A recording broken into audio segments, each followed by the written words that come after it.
Hello friends, good morning. कशा आहात तुम्ही सगळे?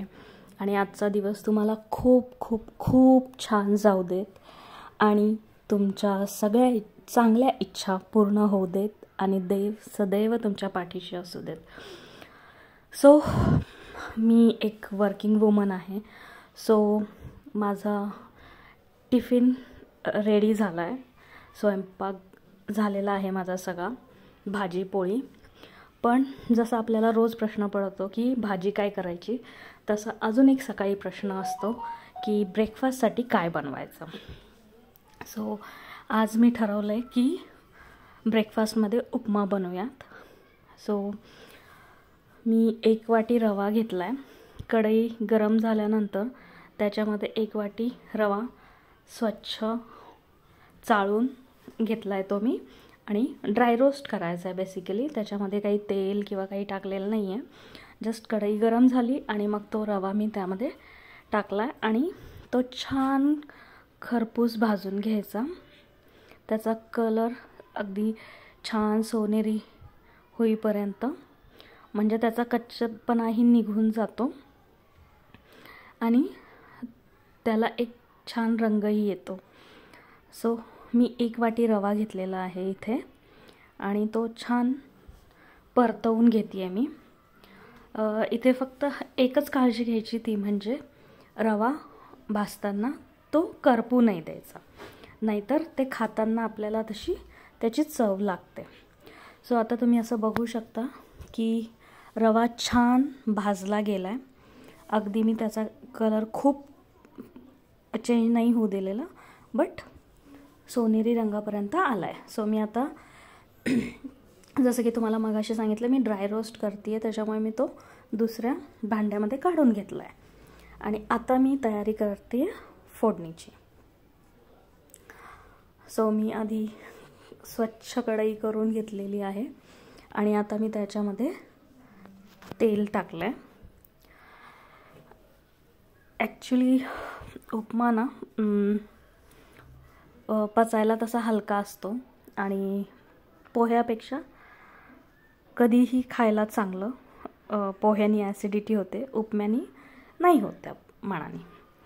सो माझं असं असतं की पोह्यांनी मला त्रासही होतो. सो मी असं विचार करते की कधीतरी पोहे खाते, उपमा वगैरे मला चालतो. सो मी आता फोडणीची तयारी करून घेतलेली आहे. म्हणजे कांदा वगैरे कापून घेतला आहे, कोथिंबीर, कढीपत्ता सगळं स्वच्छ धुवून कट करून ठेवलं आहे मी. सो मी आता मोहरी तडतडली आणि त्याच्यानंतर त्याच्यामध्ये टाकलं आहे कढीपत्ता आणि आता त्यामध्ये टाकला आहे मी कांदा. तर आता हे सगळं छान परतवून घ्यायचं आहे, जेणेकरून ते छान शिजेल. 1-2 मिनटं, जास्त नाही. कांदा छान परतला की त्याची टेस्टही छान लागते. आता मी ह्याच्यामध्ये थोडीशी हळद घातली आहे. फोडणीमध्ये हळद घातल्यानंतर जो येणारा कलर आहे आणि त्याचा वास खूप सुंदर येतो. आता हळदीनंतर ह्याच्यामध्ये मीठ घालते आहे.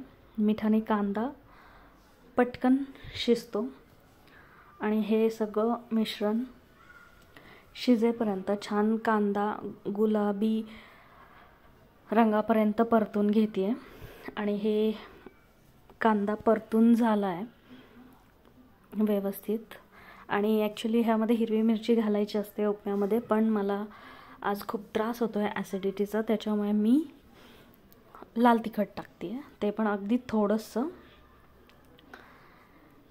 आणि हे परतून घेते आहे. आता फोडणीसाठी लागणारं पाणी मी एका साईडला गरम करायला ठेवलं होतं. सो आता आपण ते गरम पाणी ओतून घेऊया. थंड पाणी कधीच घ्यायचं नाही, नाहीतर त्याच्या गुठळ्या होतात. पाणी गरम करूनच घ्यायचं. आणि आता मी ह्यामध्ये चिरलेली कोथिंबीर घातली आहे आणि आता ह्याला उकळी येईपर्यंत 2 मिनटं थांबायचं. 2 मिनटं लागतील. पाणी तसं गरमच आहे त्याच्यामुळे एवढा वेळ लागणार नाही. आणि मे बी तुम्हाला दिसत असेल तर उकळी यायला लागली आहे, पण मी मिठाचा अंदाज बघते आहे आणि मला थोडंसं मीठ कमी वाटतं आहे. सो मी अजून थोडंसं मीठ घालणार आहे.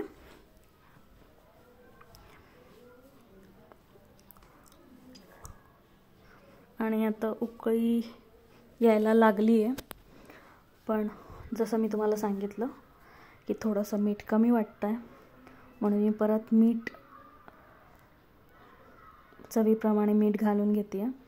आणि आता त्याला छान ढवळून एकजीव करायचं आणि त्याच्यानंतर परत एक उकळी काढून घ्यायची.